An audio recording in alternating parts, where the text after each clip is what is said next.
Hello students, welcome once again in Sundar sir classes. मैं सुंदर sir एक बार फिर सबका स्वागत करता हूं सुंदर सर क्लासेस में। कैसे हो दोस्तों? उम्मीद है आप स्वस्थ होंगे। तो फ्रेंड्स, एक बार फिर चलते हैं आज के इस वीडियो में, देखते हैं क्या विशेष है। आज के इस पर्टिकुलर वीडियो में मैं आपके लिए लेके आया हूं प्रोनाउन से संबंधित एक बहुत ही महत्वपूर्ण टॉपिक, और जिसे आप देख सकते हैं कि pronoun in relation to subject verb agreement.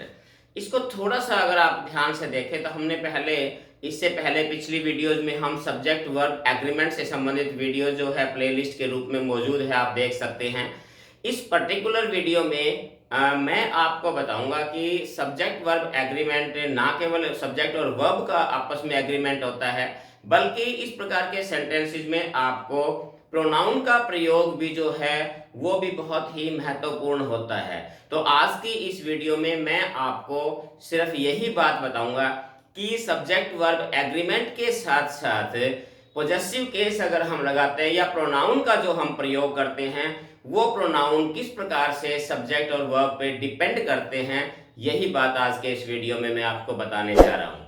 Video को लास्ट तक आप जरूर देखिए, चैनल को सब्सक्राइब भी कर लीजिए अगर आपने अभी तक नहीं किया है तो चलिए students, let's start our video now.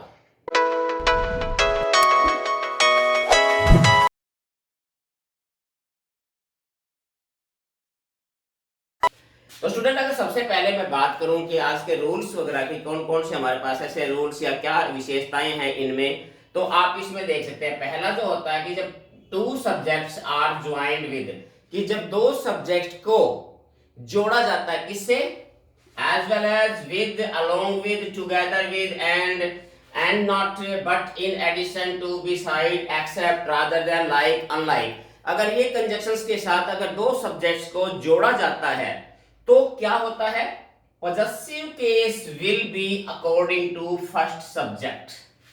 ये ध्यान रखना आपने कि प्रोनाउन का जो पॉजेसिव केस जो प्रयोग किया जाएगा, पॉजेसिव केस जो प्रोनाउन का होगा वो क्या होगा, फर्स्ट सब्जेक्ट। ये दो सब्जेक्ट से जोड़ा हमने, तो जो पहला सब्जेक्ट होगा तो जो पॉजेसिव केस आएगा वो पहले सब्जेक्ट के अकॉर्डिंग आएगा। एग्जांपल देखिए आप, देखिए Anuj as well as his friends, इसमें दो सब्जेक्ट है, हिज फ्रेंड्स और अनुज, और हमने कंजक्शन लगा दिया एज वेल एज।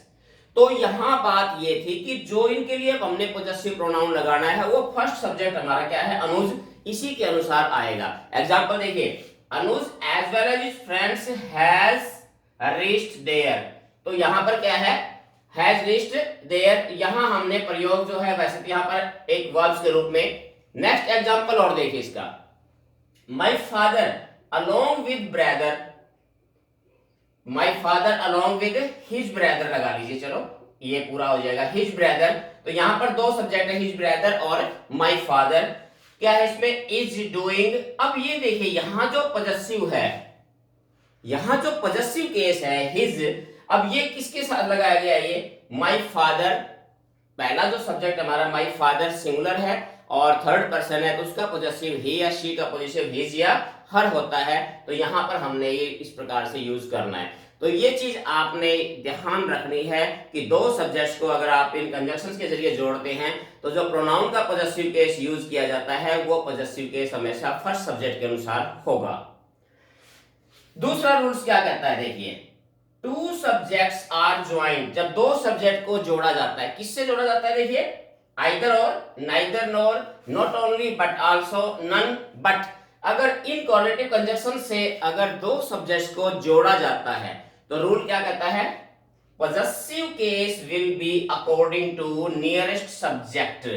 अब इसमें भी दो सब्जेक्ट होते हैं तो यहां इसने कहा कि जो पॉजेसिव केस आएगा वो जो नियरेस्ट सब्जेक्ट है, ये सब्जेक्ट जो नजदीक है आपके, उसी के अकॉर्डिंग आपने पॉजेसिव केस लगाना है। तो इसका एग्जांपल आप देखिए, नाइदर द टीचर, एक तो सब्जेक्ट इसमें ये है the teacher, nor the students, ये हमारे पास दूसरा सब्जेक्ट है, दो सब्जेक्ट है। रूल क्या कहता है कि possessive case were doing there, अब पॉजेसिव केस हमारे पास है देयर। अब हमने ये देखना था कि यहां जो पॉजेसिव केस आया वो रूल क्या कहता है, नियरेस्ट टू द, तो नियरेस्ट इसके क्या है, इसके सबसे नजदीक क्या है, द स्टूडेंट्स। तो ये हमारे पास द स्टूडेंट्स का पॉजेसिव बन जाएगा। स्टूडेंट थर्ड पर्सन है, थर्ड पर्सन का प्लूरल है, दे का पॉजेसिव देर होता है, तो यहाँ जो पॉजेसिव केस आया वो किसका है, इसके अकॉर्डिंग, स्टूडेंट्स के अकॉर्डिंग यही रूल नंबर 2 कहता है जो मैंने आपको इसमें बताया है। उम्मीद करता हूं कि आपके समझ में आ रहा होगा। ये थर्ड रूल क्या कहता है, देखिए थर्ड रूल कहता है कि each, every, neither, either, everyone, अगर ये कंजक्शंस यूज्ड एज सब्जेक्ट, अगर ये सब्जेक्ट के तौर पे यूज होते हैं, अगर ये हमारे पास जो है कंजक्शंस अगर ये किसी सेंटेंस में सब्जेक्ट के रूप में प्रयोग किए जाते हैं तो क्या होता है, तो possessive case will be according to third person singular. ये नोट करना है कि अगर हमारे पास ये जो कंजक्शन है अगर ये किसी सेंटेंस में सब्जेक्ट के रूप में प्रयोग किए जाते हैं तो जो पॉजेसिव केस यूज किया जाएगा वो थर्ड पर्सन सिंगुलर का ही माना जाएगा। एग्जांपल देखिए इसका, देखिए each one of us, each one, तो यहां इसमें क्या होगा, ईच वन, ये हमारे पास सब्जेक्ट है, वर्ब से पहले यानी एज ए सब्जेक्ट यूज हो रहा है, ईच वन, प्रत्येक, each one is doing his duty. अब यहां पर देखिए क्या कहता है, ये थर्ड पर्सन सिंगुलर, तो थर्ड पर्सन सिंगुलर का थर्ड पर्सन में ही, शी और दे होते हैं, तो दे क्योंकि प्लूरल होता है तो ही और शी सिंगुलर होते हैं तो उनका पॉजेसिव जो क्या बनेगा, हिज बनेगा। तो यहां पर आपने यूज करना है हिज, यानी थर्ड पर्सन का सिंगुलर जो है वो पॉजेसिव आपने यूज करना है अगर ये सब्जेक्ट के रूप में प्रयोग किए जाते हैं तो। अगला रूल क्या कहता है हमारा, देखिए कहता है कि मैनी, मैनी ए या many an plus singular noun हो, मैनी ए या मैनी एन के साथ सिंगुलर नाउन है, अगर उसके पास सिंगुलर नाउन प्रयोग की गई है सेंटेंस में, किसके रूप में, अगर सब्जेक्ट के रूप में, अगर सब्जेक्ट के रूप में many a plus noun, singular noun का यूज किया गया है तो रूल क्या कहता है, तो singular pronoun and singular adjective, यानी जो सिंगुलर प्रोनाउन या एडजेक्टिव जो भी यूज किया जाएगा वो सिंगुलर ही प्रयोग किया जाएगा, इस चीज का ध्यान आपने रखना है।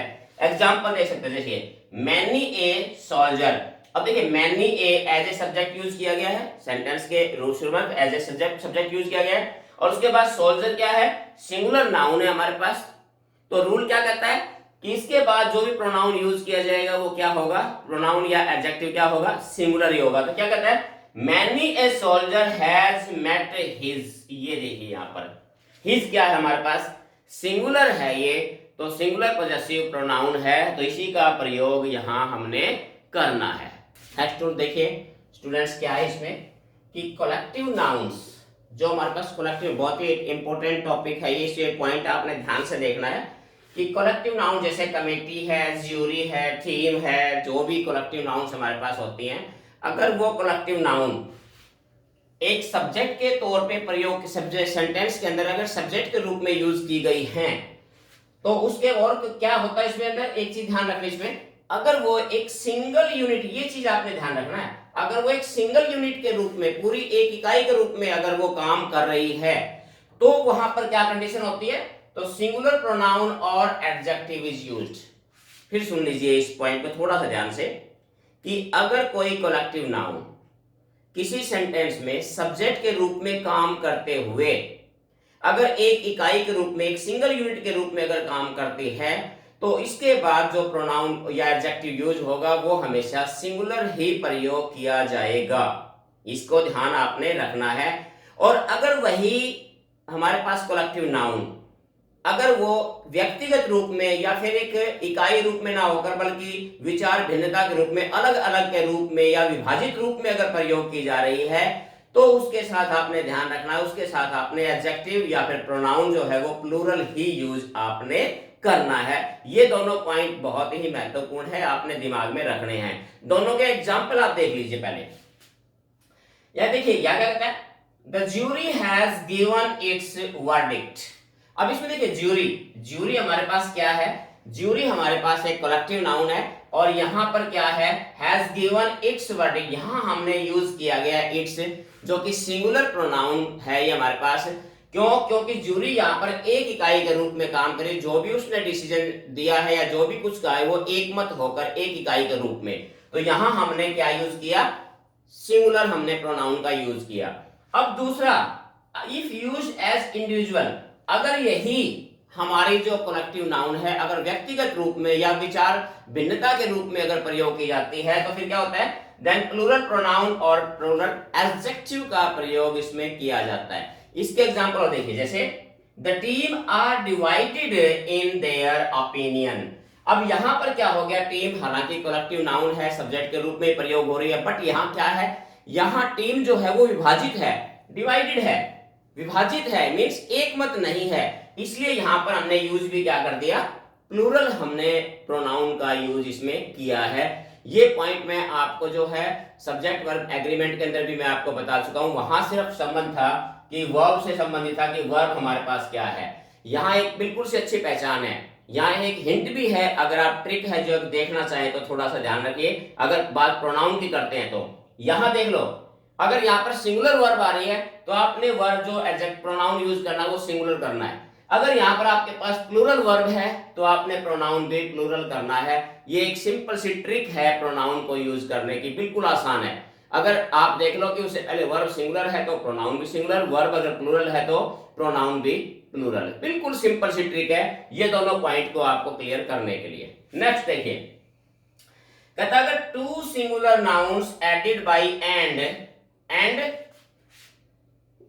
हैज आर्टिकल, और ये क्या कहता है इसमें भी आया, कहता है कि अगर आर्टिकल लेता है। अब इस पॉइंट में क्या है, थोड़ा सा मैं आपको ये समझा देता हूं, ये भी एक इंपॉर्टेंट पॉइंट है इसका, कि जब किसी सेंटेंस में दो या दो से ज्यादा अगर हमारे पास नाउन का प्रयोग किया गया, सिंगुलर नाउन, और अगर दोनों में से किसी एक के साथ यानी पहले वाले के साथ अगर फर्स्ट जो नाउन उसके साथ अगर आर्टिकल का प्रयोग किया गया है तो आपने क्या करना है, उसके साथ आपने प्रोनाउन सिंगुलर प्रयोग करना है। और अगर आर्टिकल दोनों के साथ प्रयोग कर दिया गया, अगर दो नाउन है दोनों के साथ आपने आर्टिकल प्रयोग कर दिया तो फिर आपने प्रोनाउन का प्रयोग आप प्लूरल रूप में करेंगे। यही पॉइंट है इसमें, दोनों के साथ आर्टिकल है तो प्लूरल, एक के साथ यानी फर्स्ट के साथ आर्टिकल है तो इसका मतलब सेंटेंस सिंगुलर है, तो आपने प्रोनाउन भी सिंगुलर आपने यूज करना है। एग्जांपल देख के समझ सकते हैं, देखिए द पोइट एंड पेंटर। देखिए यहां क्या है, दो हमारे पास है, पोइट भी है और पेंटर भी है, लेकिन दोनों में से सिर्फ एक के साथ आर्टिकल है यानी फर्स्ट के साथ आर्टिकल है। तो यहां हमने क्या करना है, यहां वर्ब भी सिंगुलर है और उसके बाद हमने मेन चीज ध्यान हमारा प्रोनाउन पे है, तो प्रोनाउन भी हमारे पास क्या है, सिंगुलर ही हमने यूज करना है। इस बात का आपने ध्यान रखना है। अब दूसरा एग्जांपल देखिए, the poet and the painter. अब इसमें फिर वही दो सब्जेक्ट है, दो हमारे पास नाउन है, लेकिन उसके बाद एंड से जुड़े हुए हैं, इसके लिए सिवा भी यहां पर भी आर्टिकल है, उसके साथ भी आर्टिकल, दोनों के साथ आर्टिकल का प्रयोग हमने किया है। तो इसका हमने दोनों के साथ आर्टिकल प्रयोग किया, तो यहां पर वर्ब भी हमारे पास प्लूरल है और सॉरी हमारे पास जो प्रोनाउन यूज करेंगे वो भी हम क्या करेंगे, प्लूरल ही हमने यूज करना है। इस चीज का ध्यान रखना है, सिंपल सा है। अगर एक के फर्स्ट वाले के साथ आर्टिकल लगा हुआ है तो आपने सिंगुलर यूज करना, वर्ब भी सिंगुलर और प्रोनाउन भी सिंगुलर। और अगर दोनों के साथ आर्टिकल यूज है तो वर्ब भी आपने प्लूरल और प्रोनाउन भी आपने प्लूरल ही यूज करना है। बिल्कुल सिंपल है, इसमें कोई ज्यादा कॉम्प्लिकेशन नहीं है। नेक्स्ट इसका पॉइंट और देख लीजिए students, if two singular nouns added by and used each and every before noun. इसके अंदर आपने ध्यान रखना है कि जब दो या दो नाउन्स अगर सब्जेक्ट के रूप में प्रयोग की गई है सेंटेंस में और उनसे पहले ईच या एवरी वर्ड का प्रयोग आपने कर दिया, ईच या एवरी वर्ड का आपने प्रयोग कर दिया, तो इसके बाद आपने क्या करना है, सिंगुलर प्रोनाउन, सिंगुलर एडजेक्टिव और सिंगुलर ही वर्ब आती है। यानी ये तीनों ही आपने ध्यान रखना है कि अगर कोई दो या दो से ज्यादा नाउन सब्जेक्ट के रूप में हमने सेंटेंस में प्रयोग की है और उन नाउन से पहले ईच या एवरी वर्ड का आपने प्रयोग कर दिया, तो उसके बाद वर्ब आएगी तो भी सिंगुलर, प्रोनाउन आएगा तो भी सिंगुलर और एडजेक्टिव आएगा तो भी सिंगुलर ही आपने यूज करना है। यही पॉइंट है। एग्जांपल इसका देख सकते हैं, जैसे कि every soldier and every seller. अब देखिए यहां पर क्या है, एवरी दोनों में ईच या एवरी लगा सकते हैं और दोनों हमारे पास से दोनों सिंगुलर नाउन भी हैं और दोनों के साथ हमने ईच या एवरी दोनों के साथ लगाया हुआ है। तो यहां पर देखिए वर्ब भी हमारे पास क्या है, सिंगुलर, वर्ब भी हमारे पास सिंगुलर है और हमारे पास जो प्रोनाउन है वो भी हमारे पास क्या है, सिंगुलर ही प्रयोग किया गया है। तो इस चीज का आपने ध्यान रखना है। तो स्टूडेंट्स, ये था आज का मेरा ये लेसन कि हमने देखा इसमें कि pronoun in relation to subject verb agreement, यानी कि सब्जेक्ट वर्ब एग्रीमेंट में प्रोनाउन का संबंध कैसे होता है, प्रोनाउन का प्रयोग हम किस प्रकार से करते हैं। इस वीडियो में मैंने आपको यही समझाने का प्रयास किया है। उम्मीद करता हूं कि आपको ये जो मैंने बात बताई है अच्छी तरह से आपके समझ में आई होगी। सिर्फ जरूरत है तो इसका अभ्यास करने की। एक बात आपको मैं क्लियर कर दूं कि कोई भी चीज एक मात्र देखने से या एक बार केवल रीड आउट करने से जो चीजें हैं वो समझ में कम आती हैं। इसके लिए जरूरी होता है बार बार अभ्यास, यानी कि प्रैक्टिस जो है वो सबसे महत्वपूर्ण है। तो आप प्रैक्टिस लगातार करते रहिए और इसी प्रकार से लगातार आप मेरे साथ बने रहिए। फिर मिलते हैं एक और नई वीडियो में कुछ और नए टॉपिक्स के साथ। तब तक have a nice day. Thank you.